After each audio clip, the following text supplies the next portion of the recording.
Bismillahirrahmanirrahim. Assalamualaikum warahmatullahi wabarakatuh. Selamat siang anak-anak. Apa kabar semuanya? Semoga dalam lindungan Allah Subhanahu wa Ta'ala. Amin.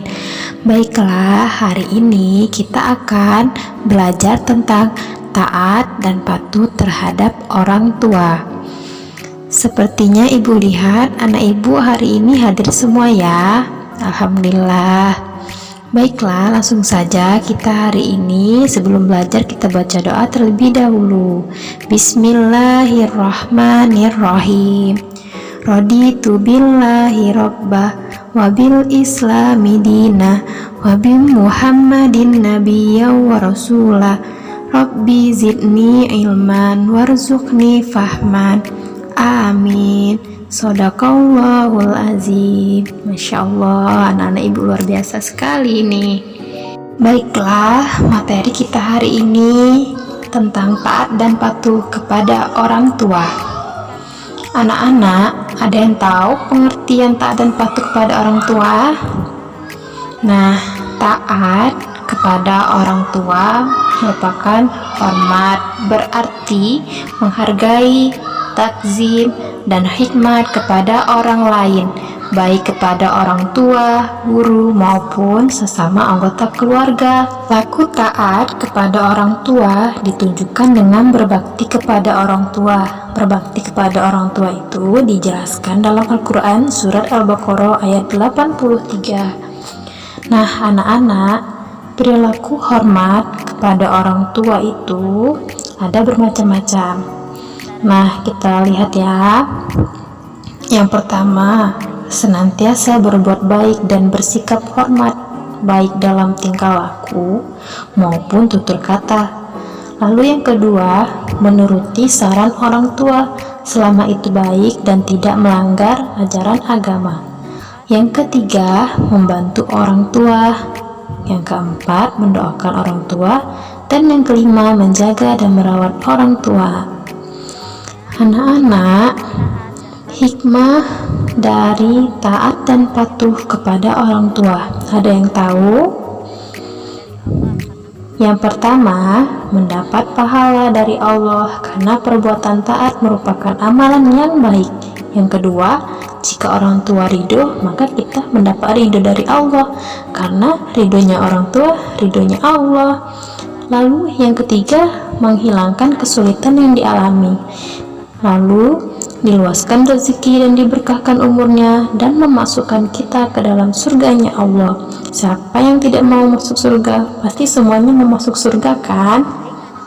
Anak-anak ibu semuanya yang cantik dan ganteng, taat kepada orang tua itu dapat kita kisahkan dalam kisah Nabi Ibrahim dan Nabi Ismail. Yuk kita lihat videonya berikut ini.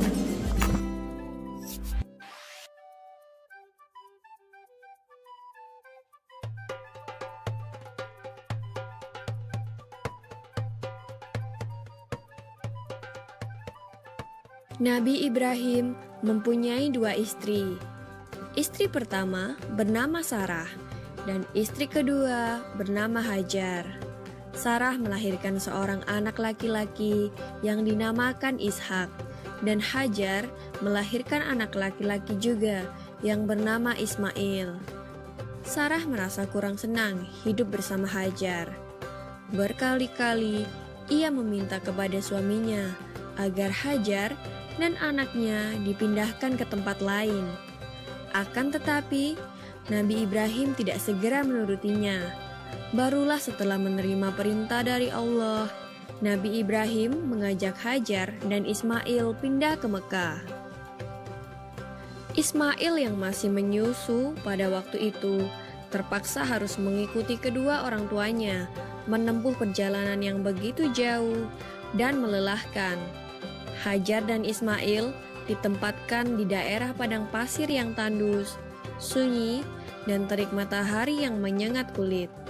Tak ada seorang pun di sana kecuali mereka berdua. Setelah beberapa tahun Nabi Ibrahim alaihissalam meninggalkan anak dan istrinya itu, ia pun merasa rindu.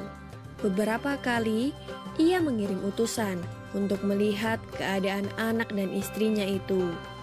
Dan ketika utusannya mengatakan bahwa anak dan istrinya dalam keadaan yang baik-baik saja, Nabi Ibrahim pun merasa lega. Ternyata kehidupan istri dan anaknya itu diberi serba kecukupan oleh Allah Subhanahu wa Ta'ala. Hajar dan Ismail dianggap sebagai pemilik dan pemimpin di Mekah, karena mereka berdualah yang pertama kali menetap dan bertempat tinggal di sana. Demikianlah Nabi Ibrahim tidak dapat menahan kerinduannya. Ia pun berangkat ke Mekah dan bertemu dengan Hajar dan Ismail di padang Arafah. Anak dan istrinya itu sedang menggembalakan hewan ternak yang cukup banyak. Dalam perjalanan pulang ke Mekah, setelah menggembalakan ternak, mereka beristirahat di Musdalifah karena kelelahan dan akhirnya tertidur. Dalam tidurnya yang sebentar itu, Nabi Ibrahim alaihissalam mendapat wahyu melalui mimpinya. Ia diperintahkan oleh Allah untuk menyembelih Ismail. Anak kesayangannya itu harus dikurbankan sebagai bukti patuhnya Nabi Ibrahim terhadap Tuhannya. Seketika itu juga Nabi Ibrahim terkejut dan berdebar-debar. Tampak begitu beratnya ujian kali ini. Ia pun akhirnya menguatkan hati demi rasa cintanya yang lebih besar kepada Allah Subhanahu wa Ta'ala. Ia juga pada akhirnya memberitahukan mimpi itu kepada Ismail. "Wahai anakku Ismail, dalam mimpi aku diperintahkan oleh Allah untuk menyerahkanmu sebagai kurban, dan aku harus menyembelihmu. Bagaimana pendapatmu, wahai anakku?" Kata Nabi Ibrahim. Ismail pun menjawab, "Wahai ayah, sekiranya itu perintah Allah, maka laksanakanlah apa yang telah diperintahkannya kepadamu. Aku akan tetap sabar dan ikhlas menerima cobaan ini." Dikisahkan iblis berusaha merintangi perintah Allah kepada Nabi Ibrahim. Berkali-kali iblis membujuk Nabi Ibrahim agar tidak melaksanakan perintah itu. Namun Nabi Ibrahim tetap melaksanakan perintah Allah, dan godaan iblis yang begitu dahsyatnya tak akan mampu meruntuhkan ketaatan Nabi Ibrahim kepada Allah. Nabi Ibrahim membawa Ismail ke atas bukit. Di sana Ismail mengenakan kain penutup mata, dan pedang tajam pun sudah dipersiapkan. Ketika pedang itu sudah berada di leher Ismail, tiba-tiba tubuh Ismail pun diganti dengan seekor kambing yang gemuk oleh malaikat Jibril. Dengan demikian, selamatlah Ismail dari penyembelihan. Allah Subhanahu wa Ta'ala berfirman kepada Nabi Ibrahim, "Hai Ibrahim, kau sudah melaksanakan perintahku dengan ikhlas. Sebagai gantinya, aku berikan binatang ternak untuk disembelih. Ini adalah cobaan besar bagimu." Peristiwa itu terjadi pada tanggal 10 Dzulhijjah di Mina, dan sampai sekarang dirayakan seluruh umat muslim sebagai hari raya Idul Adha. Dan umat Islam yang melaksanakan ibadah haji juga dapat melakukan kurban di Mina sebagai penghormatan atas Nabi Ibrahim alaihissalam. Demikian kisah Nabi Ibrahim alaihissalam. Semoga kisah ini dapat mempertebal iman kita kepada Allah Subhanahu wa Ta'ala. Amin ya Rabbal Alamin.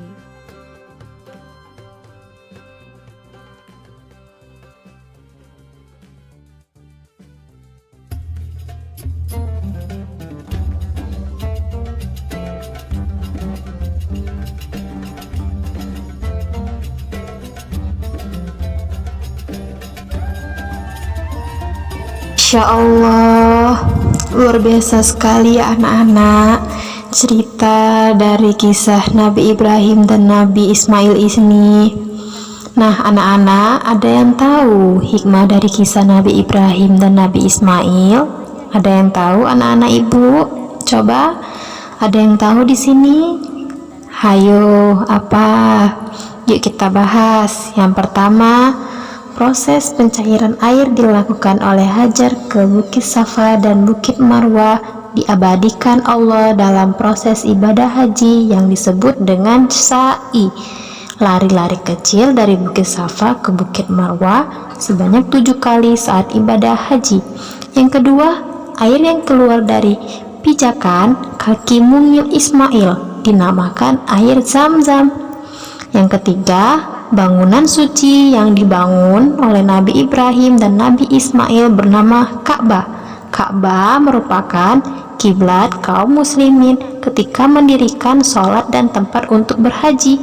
Lalu, tempat yang tandus ditinggali oleh Ismail dan Hajar namanya Mekah. Dari kota tersebut terlahir seorang nabi dan rasul sebagai penutup para nabi dan rasul, yaitu Nabi Muhammad Sallallahu Alaihi Wasallam.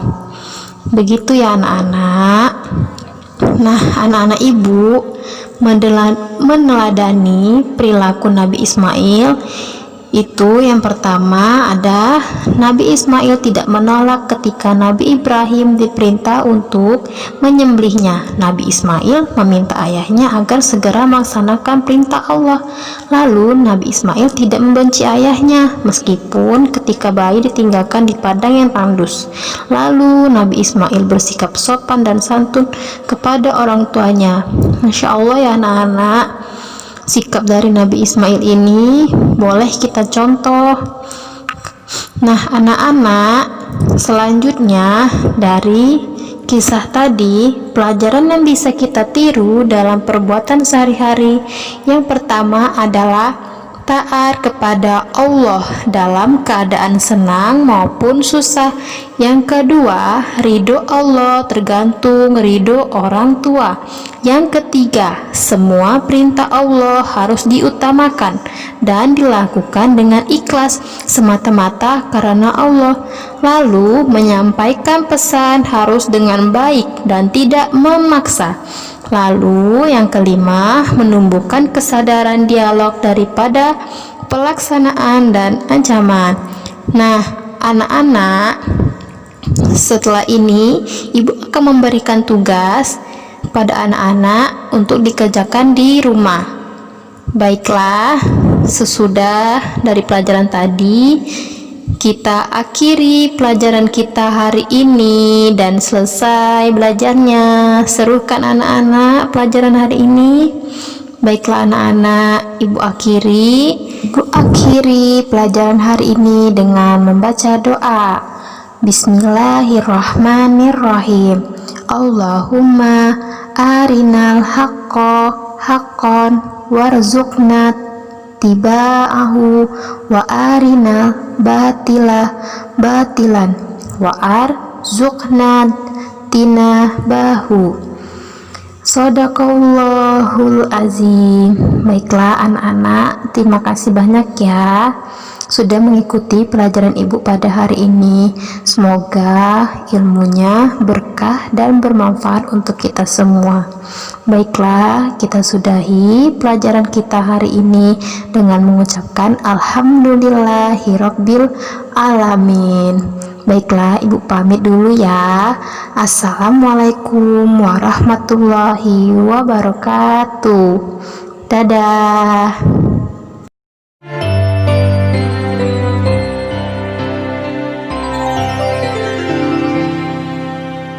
Ya Allah, ampunilah dosa-dosa aku dan